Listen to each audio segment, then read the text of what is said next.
Assalamualaikum warahmatullahi wabarakatuh. Sekarang kita akan belajar tentang usaha dan energi fisika kelas 10. Langsung saja. Usaha dan energi. Kita bahas satu persatu tentang usaha dulu. Usaha adalah gaya yang menyebabkan benda berpindah. Jadi, gaya yang dikerjakan pada suatu benda dan benda itu mengakibatkan perpindahan. Nah, ini yang dinamakan usaha. Jadi kondisi awalnya di sini, kemudian ditarik oleh suatu gaya F, kemudian benda itu berpindah. Nah, ini yang dinamakan usaha. Ini gayanya searah dengan perpindahannya. Jadi gaya F searah dengan perpindahannya, maka rumusnya adalah W sama dengan F dikali S. Jadi menyebabkan benda berpindah itu namanya usaha. Kalau misalnya kita memberikan usaha tapi bendanya tidak berpindah, berarti itu belum dinamakan usaha. Kemudian yang ini gayanya membentuk suatu sudut, yaitu theta. Kalau misalnya tetanya membentuk sudut, berarti kita gambarkan garis untuk yang searah dengan arah perpindahannya, yaitu misalnya sudutnya adalah theta, berarti yang searah dengan perpindahannya adalah F cos theta. Nah, ini yang akan kita masukkan ke rumusnya ini. Jadi gaya F membentuk sudut theta terhadap perpindahan S, maka usahanya adalah F cos theta dikali S. Nah, ini usaha yang membentuk sudut ketika gayanya membentuk sudut ya. Jadi kondisi awalnya di sini, kemudian ditarik dengan gaya membentuk sudut, perpindahannya di sini, kalau mengalami perpindahan berarti itu namanya usaha. Oke. Kemudian, jika usaha yang dikerjakan oleh banyak gaya, berarti W sama dengan sigma. Ini sigma F kali S. Jadi W-nya ini adalah usaha, F-nya itu adalah gaya, dan S-nya adalah perpindahan. Jadi banyak gaya di sini, jumlah gaya yang dikerjakan pada suatu benda. Nah, ini yang dinamakan usaha. Jadi kalau misalnya benda ini ada gaya gesek, ada gaya tarik, nah itu merupakan jumlah gayanya. Jadi gaya tarik dikurangi gaya gesek, terus dikali S. Nah, itu contoh usaha yang dikerjakan oleh banyak gayanya. Jadi usaha dilambangkan dengan W, gaya dilambangkan dengan F, dan S ini adalah perpindahan. Nah, kemudian energi. Nah, energi ini adalah kemampuan untuk melakukan usaha. Jadi kemampuan untuk melakukan usaha dan mengakibatkan perubahan. Pertama adalah energi kinetik, di mana energi kinetik ini sama dengan setengah mv kuadrat. Jadi energi kinetik ini disebabkan oleh bendanya berpindah dengan kecepatan tertentu. Jadi di sini ada kecepatannya. Jadi makanya rumusnya setengah mv kuadrat. Jadi m ini adalah massa benda, v ini adalah kecepatannya, kecepatan perpindahan bendanya. Jadi setengah mv kuadrat. Kemudian hubungan usaha dan energi adalah usaha merupakan delta EK. Nah, delta ini merupakan perubahan. Jadi perubahan energi kinetik. Maka di sini EK2, energi kinetik pada posisi 2 dikurangi energi kinetik pada posisi 1. Jadi atau energi kinetik kedua dikurangi energi kinetik ke satunya. Atau dirumuskan setengah M, masanya kan sama. Yang berbeda adalah kecepatannya. Jadi V2 kuadrat dikurangi V1 kuadrat. Jadi berbeda kecepatannya ya. Jadi ada perubahan kecepatan. Kalau misalnya benda mengalami perubahan kecepatan, berarti itu bisa dihitung usahanya. Jadi merupakan perubahan energi kinetik. Kemudian, selain energi kinetik, ada juga energi potensial. Jadi energi potensial sama dengan MGH. Nah, energi potensial ini adalah energi yang diakibatkan oleh posisi bendanya. Jadi posisinya pada ketinggian tertentu. Jadi memiliki ketinggian. Di sini ada H. H ini adalah ketinggian. Nah, itu energi potensial. Jadi energi potensial itu bendanya ada di suatu ketinggian tertentu. Jadi energi potensial sama dengan MGH. M-nya massa, G-nya adalah percepatan gravitasi, biasanya 10 atau 9,8. H-nya ini adalah ketinggian. Kemudian hubungan usaha dan energi potensial adalah W sama dengan min. Oh, ada minnya. Jadi min delta segitiga ini namanya delta energi potensial. Jadi delta EP, energi potensial. Jadi sama dengan min EP2 dikurangi EP1. Jadi energi potensial kedua dikurangi energi potensial 1. Karena ada minusnya berarti dibalik energi potensial 1 dikurangi energi potensial 2. Mg-nya tetap, yang berbeda adalah ketinggiannya. Jadi H1 min H2. Nah, jadi usaha adalah Mg dalam kurung H1 min H2. Jadi ada perbedaan ketinggian di hubungan usaha dan energi potensial ini adalah adanya perbedaan ketinggian, maka mengakibatkan usahanya. Jadi ada usahanya ketika adanya perbedaan ketinggian. Nah, kemudian dari energi potensial dan energi kinetik ada namanya energi mekanik. Jadi energi mekanik ini adalah penjumlahan antara energi potensial dan energi kinetik. Jadi energi mekanik adalah energi potensial ditambah dengan energi kinetik. Nah, ini energi mekanik. Kemudian hukum kekekalan energi mekanik. Jadi hukum kekekalan energi mekanik ini, energi mekanik kondisi 1 itu sama dengan energi mekanik pada kondisi 2. Jadi sama. Jadi semuanya konstan, energi mekaniknya adalah konstan. Jadi energi mekanik 1 ada di posisi 1 sama dengan energi mekanik 2 ada di posisi kedua. Jadi kondisi 1 sama dengan kondisi 2. Makanya di sini energi mekanik 1 itu EP1 tambah EK1, kemudian sama dengan energi mekanik 2 adalah EP2 tambah EK2. Ini rumus panjangnya. Jadi ini rumus panjangnya adalah MGH1 ditambah setengah MV1 kuadrat, MGH2 plus setengah MV2 kuadrat.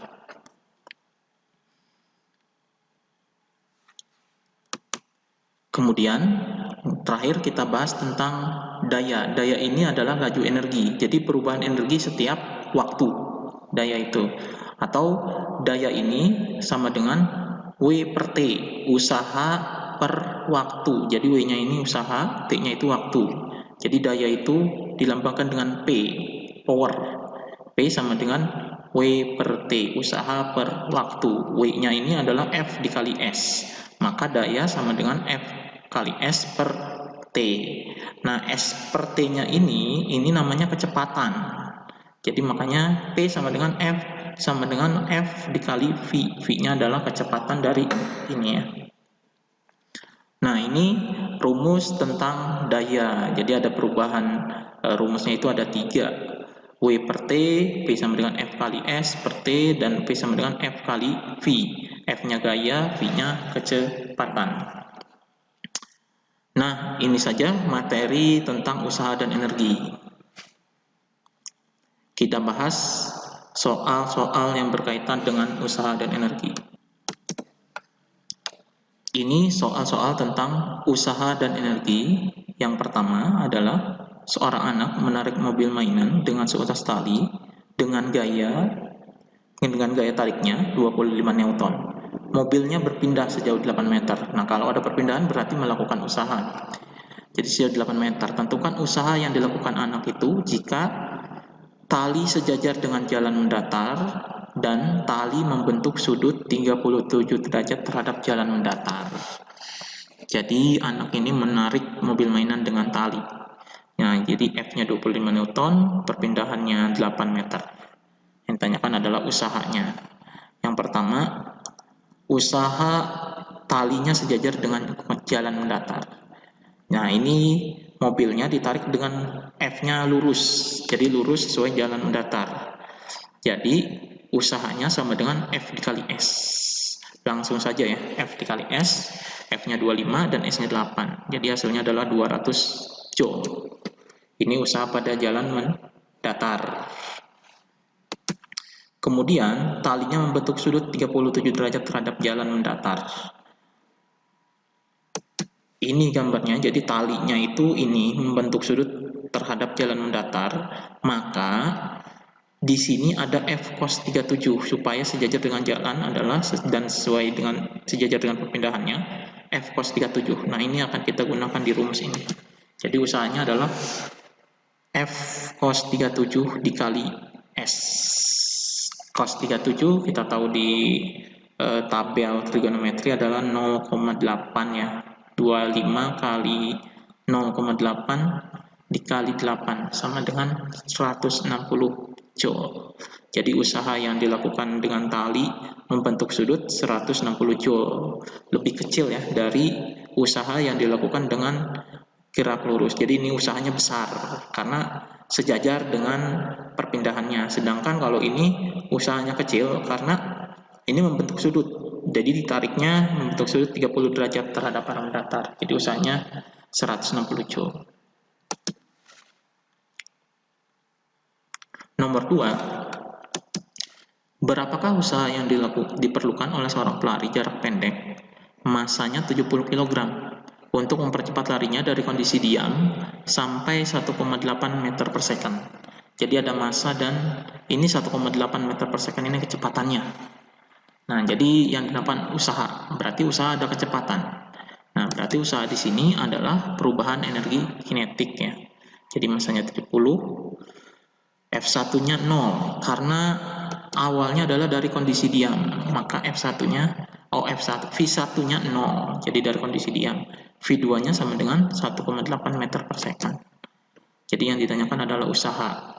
Jadi usaha yang berkaitan dengan kecepatan adalah perubahan energi kinetik. Jadi langsung saja usaha ini adalah merupakan perubahan energi kinetik atau di sini rumusnya adalah setengah kali M kali V2 kuadrat min V1 kuadrat. Jadi dimasukkan masanya 70, V2-nya 1,8, V1-nya 0. Jadi hasilnya adalah 35 dikali 3,24. Ini 3,24 1,8 kuadrat. Nah, jadi hasilnya adalah 113,4 joule. Jadi di sini yang diketahuinya kan kecepatan. Nah, kecepatan, maka usahanya adalah perubahan energi kinetik. Jadi setengah M V2 kuadrat dikurangi V1 kuadrat.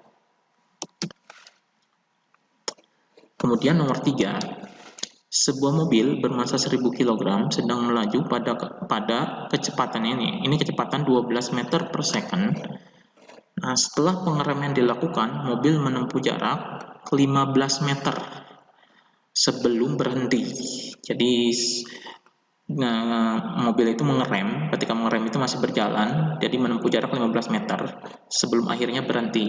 Berapakah gaya rata-rata yang dihasilkan oleh rem mobil? Jadi gayanya berapa yang dihasilkan oleh rem mobil? Oke, kita akan bahas. Jadi yang diketahuinya adalah massa mobilnya itu 1000 ini, kemudian V1-nya 12 meter per second. S-nya sama dengan 15 meter, ini jaraknya. Kemudian V2-nya 0, berhenti. Jadi ini jarak ini S. Kemudian sebelum berhenti, nah berhenti ini kecepatan keduanya. Jadi V2-nya sama dengan 0, berhenti ya. Yang ditanyakan adalah gaya pengereman. Nah, jadi gaya pengereman yang ditanyakan. Oke, gaya jadi dipakai menggunakan rumus usaha ya. Jadi kita cari usaha karena di sini ada kecepatan V1 dan V2, berarti kita nyari usaha, kemudian kita mencari gaya. Jadi gaya ini ada di rumus usaha. Jadi usaha ini setengah M V2 kuadrat min V1 kuadrat. Nah, jadi gaya ini ada di W. W ini sama dengan F kali S. Maka kita mencari F-nya. S-nya sudah ada. Jadi setengah M V2 kuadrat min V1 kuadrat. Jadi ini rumus gabungan. F kali S sama dengan setengah M kali V2 kuadrat min V1 kuadrat. Jadi F-nya kita cari. Ini F dikali 15. F dikali 15 ya, kemudian setengah kali 1000, 0, V2-nya 0, min 12 kuadrat. Nah, jadi 15F sama dengan 500 kali minus, karena di sini 0, jadi minus 144. Jadi, F sama dengan, ini minus 72.000 per 15, jadi hasilnya adalah min 4.800 Newton. Ya, minus karena arahnya berlawanan dengan arah gerak, jadi gaya pengereman itu arahnya berlawanan dengan arah gerak karena menghentikan geraknya ya. Jadi ini minus, ini karena arahnya ya, arah gayanya itu berlawanan dengan arah geraknya. Jadi gaya untuk menghentikan mobil ini adalah 4.800 Newton.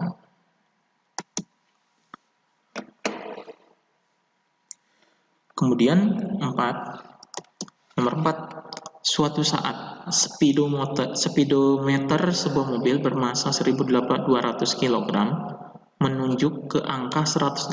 Berapakah energi kinetik mobil pada saat itu? Oh, ini gampang ya. Jadi masanya 1.200. Nah, ini kecepatan. Kalau speedometer menunjuk angka 108 berarti ini kecepatan sebuah mobil itu. Jadi 108 km per jam. Karena kecepatan di speedometer ini biasanya satuannya kilometer per jam. Jadi sini V sama dengan 108 km per jam. Ini diubah ke SI. Jadi meter per second. Jadi diubah. Untuk mengubahnya, jadi kilometer ini jadikan meter, maka ini 1000 dikali 1.108.000 meter. Kemudian ini 1 jam. 1 jam itu berapa second? Jadi 1 jam itu 3.600 second, maka 108.000 dibagi 3.600, jadi sama dengan 30 meter per second. Yang ditanyakan adalah energi kinetik. Jadi energi kinetik sama dengan setengah mv kuadrat. Ini langsung dimasukkan saja, masanya 1.200 dan V-nya adalah 30 kuadrat. Jadi jangan 108 di sini. Jadi harus diubah ke dalam meter per second. Karena meter per second adalah satuan internasional, supaya satuan energi ini jadinya nanti joule.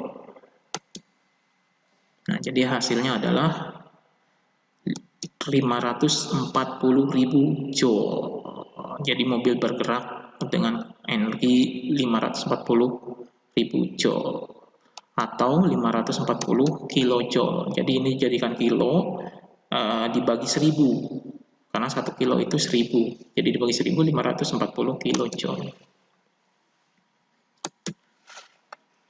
Nomor 5, berapakah daya yang diperlukan untuk mengangkat benda bermasa 50 kg setinggi 300 meter dalam waktu 20 second? Jadi yang ditanyakan adalah daya. Ini massa, tingginya itu H ya, atau S gitu ya. Nah, H sama dengan 30 meter ketinggian, T sama dengan 20 second. Tanyakan adalah P, daya. Daya itu rumusnya adalah W per T. Nah, W-nya ini adalah F kali S.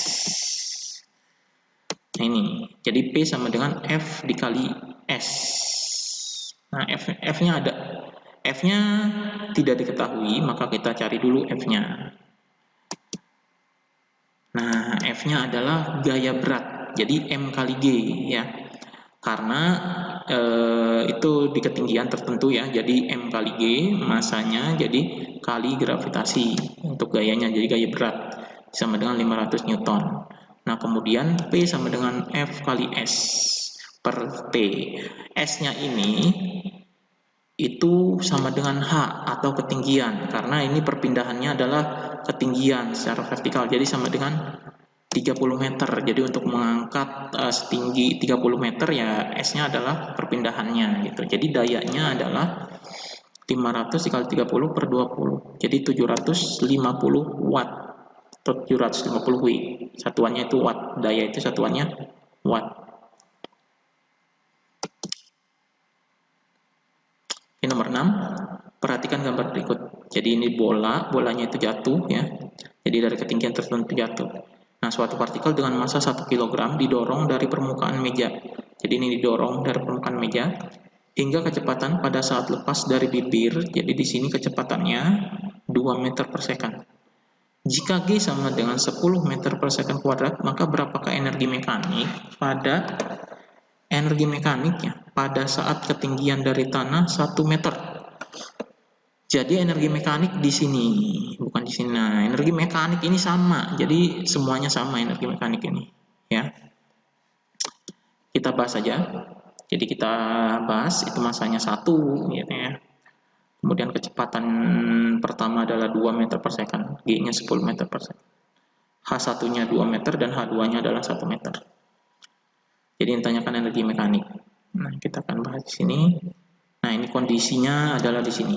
Jadi di sini adalah kondisi 1 atau posisi 1 dan di sini posisi 2. Nah, energi mekanik di posisi 1 itu sama dengan energi mekanik di posisi 2. Yang ditanyakan adalah di sini, energi mekanik pada posisi 2 sama dengan EK2 tambah EP1, EP2 ya.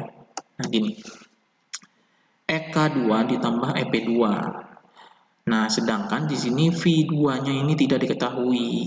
Jadi V kecepatan di sini itu tidak ada.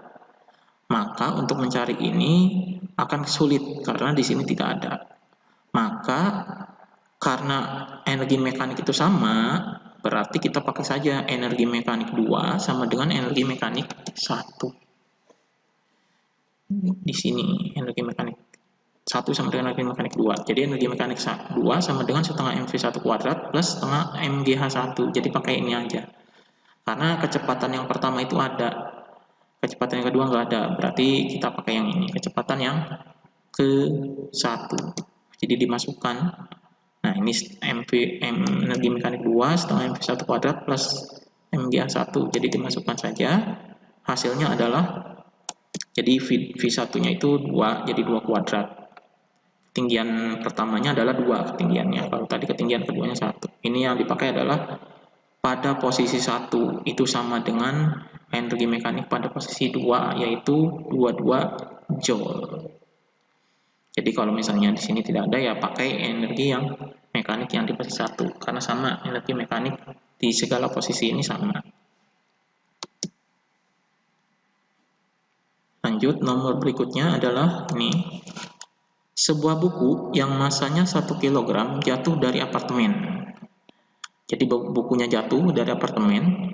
Pada saat jatuh ke tanah, kecepatan buku tersebut 20 meter per second. Jadi tepat saat ke tanah ini kecepatannya 20 meter per second. Nah, berapakah ketinggian apartemen tempat buku jatuh tersebut? Jadi yang ditanyakan adalah ketinggian apartemen saat buku jatuh itu, ya. Kita bahas.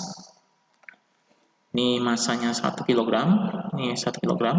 Kemudian ada kecepatan pertama ya, karena kecepatan keduanya 20 meter per second. Jadi karena dijatuhkan, berarti kecepatan awalnya adalah 0 jatuh. Jadi kecepatan keduanya 20 meter per second. Yang ditanyakan adalah ketinggian saat buku dijatuhkan itu. Oke. Nah, ketinggian di tanah kita anggap ketinggiannya sama dengan 0 ya. Ketinggian di tanah, jadi menyampai tanah ketinggiannya 0. Maka jawabnya adalah memakai hukum kekekalan energi mekanik. Ya. Jadi energi mekanik posisi 1 adalah di atas gitu ya. Dan energi mekanik posisi 2 adalah di bawah. Jadi ada yang di atas saat buku dijatuhkan dan ada yang di bawah saat bukunya nyampai tanah gitu ya. Jadi makanya ini pakai energi mekanik. Nah, kita uraikan energi kinetik 1 setengah mv1 kuadrat, energi potensial 1 ini mgh1 sama dengan EK2 setengah mv2 kuadrat dan EP2-nya mgh2. Nah, V1-nya 0, maka ini energi kinetiknya adalah 0. Jadi ini 0, mgh1-nya kita cari karena ketinggian awal buku dijatuhkan. Kemudian ini V2-nya adalah 20 kuadrat. Nah, mgh2 H-nya ini 0. Jadi makanya energi kinetik potensial 2-nya 0. Jadi di sini 10H. Nah, sama dengan ini 200 ya. Jadi ketinggiannya adalah 20 meter, jadi 200 dibagi 10. Jadi ketinggiannya 20 meter. Jadi buku itu dijatuhkan dari ketinggian 20 meter. Jadi bisa dipakai dengan hukum kekekalan energi mekanik. Asal kita tahu bahwa kecepatan awalnya nolnya adalah 0 dan ketinggiannya pada saat posisi 2-nya adalah 0. Jadi posisi satunya di atas, kecepatannya 0 karena dijatuhkan, dan posisi 2-nya adalah paling bawah. Ketinggiannya adalah 0 gitu. Terakhir, Sebuah bola bermasa 2 kg bergerak jatuh bebas. Nah, ini bergerak jatuh bebas dari ketinggian 20 meter di atas permukaan tanah. Jika G 10 meter per second, maka berapakah kecepatan bola saat ketinggiannya 5 meter? Jadi ketinggiannya 5 meter itu kecepatannya berapa? Oke, kita bahas. Jadi yang ditanyakan ini M-nya 2 kg, bolanya itu 2 kg. V1-nya 0 karena dijatuhkan, jadi tidak ada kecepatan awal. H1-nya 20 meter. Dan H2-nya 5 meter. G-nya selalu 10 meter per second kuadrat. Yang ditanyakan adalah kecepatan pada ketinggian 5 meter, jadi V2. Oke, kita jawab. Jadi ini memakai energi mekanik ya. Jadi energi mekanik 1 sama dengan energi mekanik 2. Jadi makanya di sini setengah MV1 gitu ya. Jadi sama gitu. Nah, jadi untuk mencari kecepatan di kondisi 2, jadi kan posisi 1 itu di atas, kecepatannya ini 0. Karena dijatuhkan dari atas, dan ini ketinggiannya 20. Jadi 2 kali 10 kali 20. Ininya 0, karena kecepatan awalnya 0. Nah, sedangkan yang kedua, ini kita cari. Nah, yang kedua ini, jadi setengah kali 2, masanya 2. V2 kuadratnya belum ada. Dan kondisi 2 adalah ketinggiannya 5. Jadi 2 kali 10 pangkat 10 kali 5. Jadi 2 kali 10 kali 5. Nah, ini memakai energi kekekalan, hukum kekekalan energi, yaitu energi mekanik 1 sama dengan energi mekanik 2, dan diuraikan seperti ini. Jadi sama dengan 400 V2 kuadrat plus 100. Jadi V2 kuadrat sama dengan 300 ya. Jadi V2-nya sama dengan akar 300. Jadi 10 akar 3 meter per second.